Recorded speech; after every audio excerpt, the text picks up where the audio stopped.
Hey everyone, Serena Starlight Witch here. I hope everyone is doing well.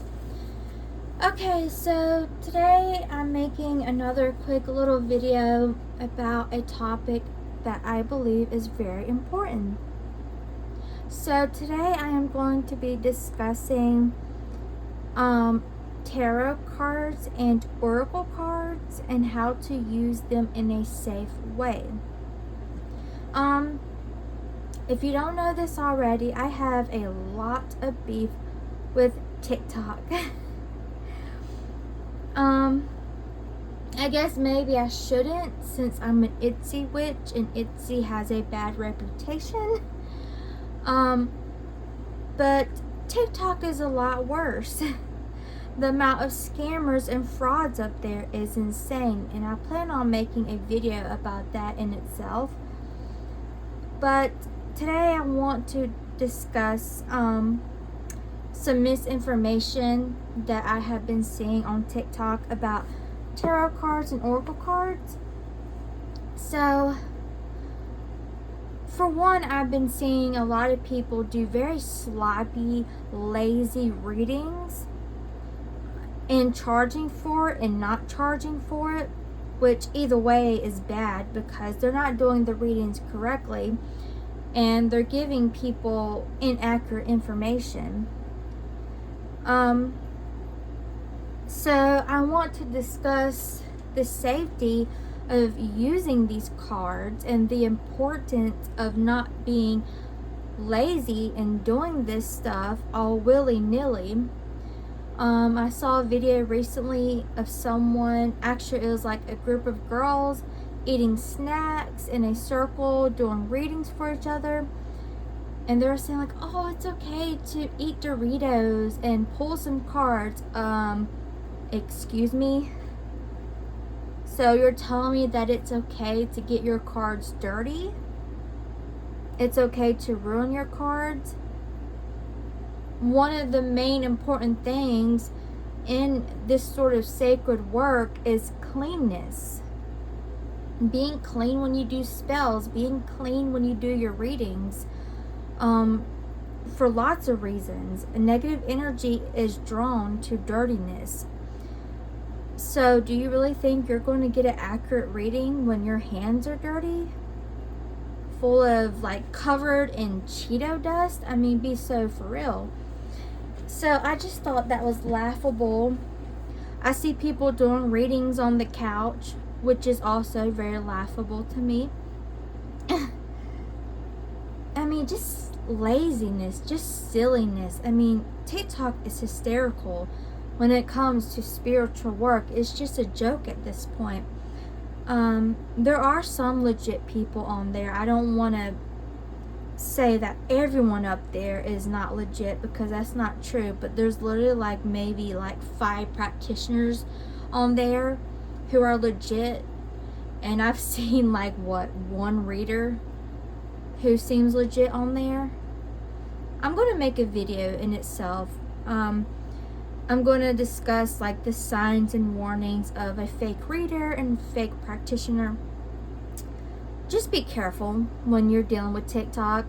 I wouldn't recommend getting free readings or readings in lives, so be careful about that. But today I'm just going to talk about oracle cards and tarot cards and how to use them in a safe way and how to use them correctly, because TikTok yet again has not failed about giving false information and telling people it's okay to be lazy.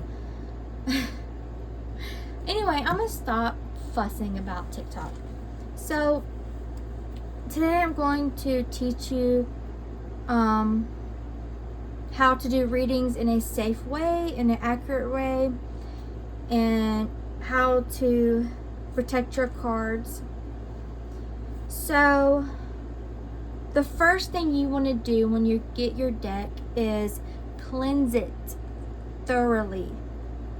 So you can just get like some incense.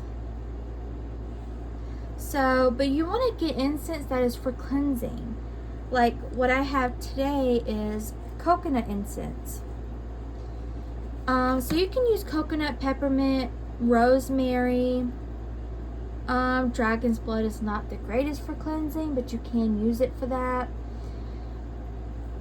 Yeah, stuff like that. You want to look for incense that has the kind of scent that you would use for cleansing. So when you get your incense, be sure to bless and empower it. I bless and empower this incense for cleansing and purification. Bless and empower this incense for cleansing and purification.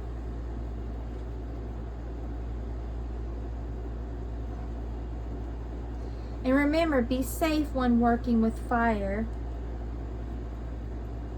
Okay, so you want to use a clean surface when you do readings. You want a solid surface. Don't be doing readings on your bed, on your couch, none of that laziness. Go to a table. Cleanse your table thoroughly. Say, I cleanse this table. I cleanse this space of all negative energy. I bless this table. I bless this space. Cleanse, cleanse, cleanse your table thoroughly. If you can get a cloth, even better. Cleanse your cloth thoroughly before you lay it down.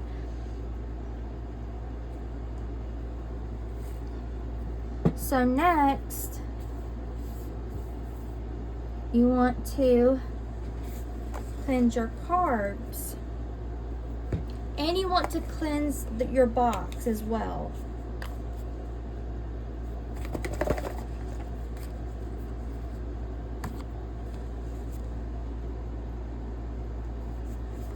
And speak your intentions while doing this. So say, I cleanse this box of all negative energy. Cleanse and bless this box. Cleanse and bless this box. I got some ash in there. So I'm doing this kind of fast, but you want to make sure you take your time and do this correctly. So cleanse it inside and out thoroughly. Get every side, every corner. Again, I'm rushing this just to demonstrate. But when you do this, you want to make sure you get it good, thoroughly.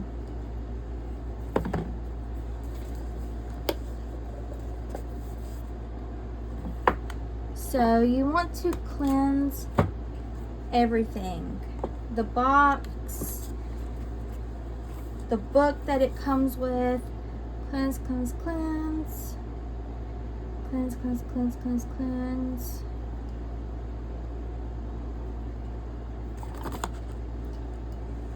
And you don't have to use incense, by the way.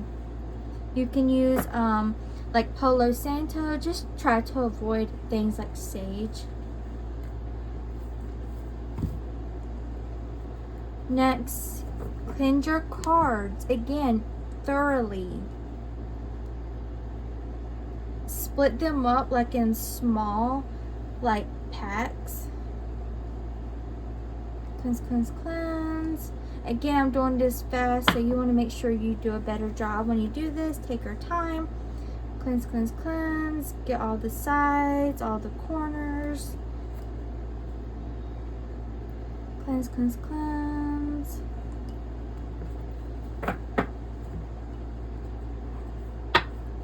Cleanse, cleanse, cleanse. I bless this deck. Cleanse this deck. Cleanse, cleanse, cleanse.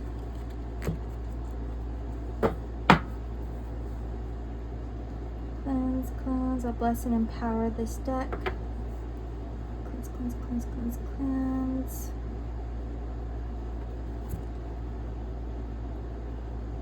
So that's how you properly cleanse a deck.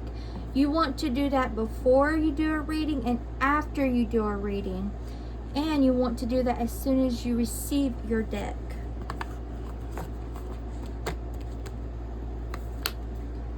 Same thing with oracle cards. And if you have a bag, just make sure you get the inside. Try not to burn it. But yeah, you want to thoroughly cleanse the inside of the bag.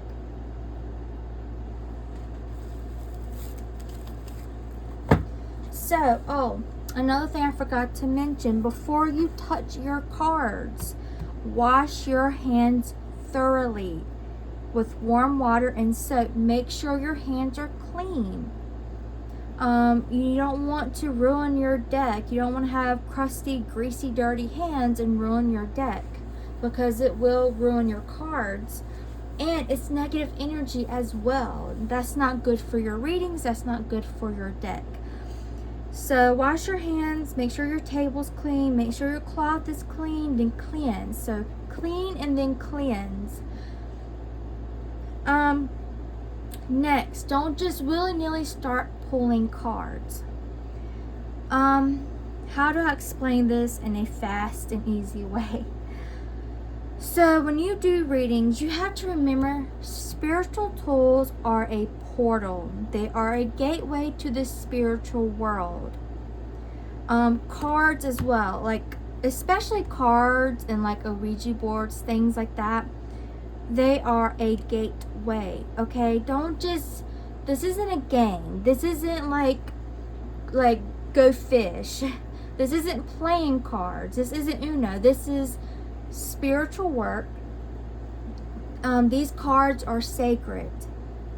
Be wise when you use them, okay? So anything can come through. Anything. Trickster spirits and evil spirits, parasitic spirits, they can come through and they will corrupt your reading. They will hack your deck, compromise your deck, and sometimes they can be cleansed and cleared. Other times you have to like burn them and throw them away. So before you start pulling cards, you want to call upon protection. You want to call upon your spirit team, and you want to give them an offering. So what I do is I light a candle for them, and sometimes I will give them coffee. So you want to give them an offering, light a candle for them, give them incense, give them coffee, any kind of goodies really, and just say, you know, I bless and empower this offering as an offering to the spirits today, my spirit teams, my angels, my ancestors. So you want to bless and empower it for the spirits you call upon. And when you call upon them, you can ring a bell. That helps bring them in. So what you want to call upon is the spirits who have your back. That is your ancestors. That is your spirit guides. That is your holy guardian angels, the archangels, your spirit team, your spiritual court. And you want to show gratitude. So you want to say, please and thank you. I call you forth. I call you ancestors. I call you spirit guides, and so on and so on. And please and thank you. I give you these offerings. Please protect me while I do these readings. Please protect my cards from being compromised. Please protect me. Please help with me with getting an accurate reading. Please show me the truth and nothing but the truth. So you want to do that. And when you do your reading, it's best to cleanse your deck after every question and say thank you to the spirits. When you use these cards, you are communicating with spirits. So if you don't do this, any spirits are going to come through, and 9 times out of 10, they're not good, and they're going to compromise your reading, corrupt your reading, and hack your cards. And that can lead to 1,000 other problems. Okay, that can lead to spirit attachments, evil spirits in your house. I mean, the list can go on. You have to remember, these are spiritual tools. They are sacred. They are portals to the other world. Okay, be careful. Be smart. So when you're done with your reading, put them back in your deck or your bag. Never leave your cards out. They need to be covered when you're not using them. They should be covered 24/7. And really, you shouldn't have like a bag like this. It should be something dark that you can't see through, or they should be in their box. Now, again, how do I explain this in a way that it's not long? Okay, so another thing I want to mention is, okay, so make sure you put your cards back in the box. Next, if you can get like some olive oil or protection oil and like dab some on your finger and make a cross and say, I bless and empower this oil to protect my deck. And do the same thing with all your cards. And then you want to put your cards where they cannot be seen easily, where they are not easily accessible. So don't just have them where anybody can see them. You want to put them like in your dresser, like hidden away somewhere. Because, again, how do I explain this? Everything in the mundane world has a representation in the spiritual world. So this is material. It's in the mundane world. But there's going to be a representation of this in the spirit world that you can't like touch. It's not physical, but you can see it and the energy is there. So people would do things like astral travel to you. So they're in the spirit realm, they're in the energy world. And if somebody wants to hack your cards or send negativity to you or break your protections, they will astral travel to you. And one of the first things they will look for is your cards, your spiritual tools. So, let's say they're astral traveling to you and they're walking around your home and they just see this deck laying right here. Oh, they're going to just take it. Spiritually, energetically, they're going to take it. So then they can use that to throw magic at you. And especially if your cards are out in the open and they're not in their box or anything, it's 10 times easier then. Then anything can come through, any kind of evil spirits. And then people are going to be able to easily hack you that way spiritually. So they could take that and they can break your protections. They can access your energy, send negative energy to you. They can do a variety of things. So you want to hide your tools. So that way, if someone does astral project to you and they're looking around, the better hiding place you are, the better hiding place that you have your tools, the harder it will be for them to find it. Because how things look in the mundane world is how it will look in the spiritual world. So if it's hidden away, it's going to be hard for them, if not impossible for them to find it in the spiritual world. So that's important to remember. People can use your tools against you. They can use it as portals to send magic to you. They can just hack your cards in general. That's why a lot of people don't show their personal decks.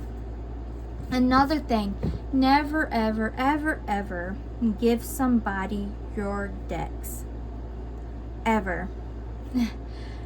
That's how they really, that's like a tag lock.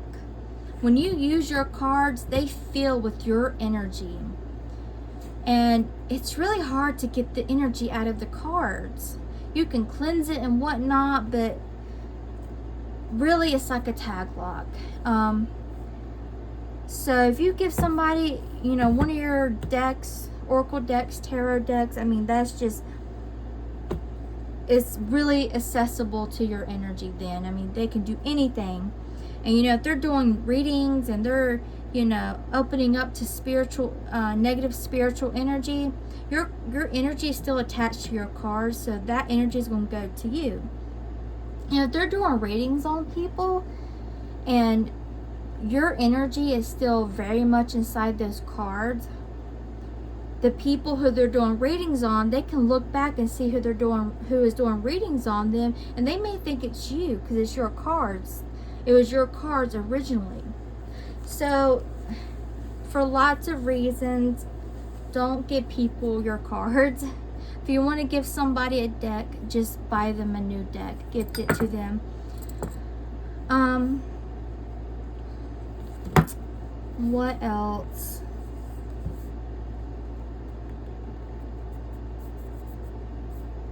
Oh, and when you do readings on someone, again, they can see you. You leave an energy trace. When you do spells on people, when you do readings for them, you leave behind an energy signature. And you don't want people finding out that you're doing readings on them for many reasons. You know, they may get mad and send you some negativity or whatever. So when you ask questions about someone else, you want to use a veil. So you want to like put a veil over your head and like kind of like cover your face, hide your face. You can also get like a bay leaf and write invisibility on it and burn it before you do a reading. But yeah, you want to like cover up your energy if you're going to be doing readings on someone else or for someone else. And make sure after you do a reading, especially when you've done a reading for someone else, or like you've asked questions about someone else, make sure you thoroughly cleanse your cards, your surface, and yourself afterwards, because like you'll connect to their energy and create like an energy attachment, and that can like drain you and things. So if you can get selenite, get a selenite stick and rub it all over your body. Spray some Florida water all over your body and cleanse with your incense stick. So cleanse yourself thoroughly, your cloth, your table, and your cards to make sure that energy is disconnected from you. So I believe that was all I wanted to cover regarding how to use these cards safely and how to do a reading correctly. So yeah, you want to make sure you do this if you can. Like I said, these are spiritual tools. It's not like go fish. Okay, you got to be smart. You got to be wise. You got to know what you're doing. You got to protect yourself. You got to protect your cards. You know, you see a lot of people on TikTok just buying cards off of Amazon and sitting at their table or sitting on the couch just throwing cards out, giving inaccurate readings, and just opening up portals and connecting to people's energy and spreading negative energy and spreading false information, and it's just a mess. It's just a mess. So again, be careful when you're getting readings from other people, especially on TikTok, because again, these are portals. Doing a reading is a portal. When people read for you, they attach to your energy. They connect with your energy. So if they're doing this sloppy, they don't know what they're doing. I mean, they can create, you know, a variety of problems. So keep that in mind and make sure you're being safe when you buy cards and do readings for yourself and others. I appreciate you taking the time for watching this video. I appreciate likes and subscribes. And yeah, thank you again so much and have a wonderful day.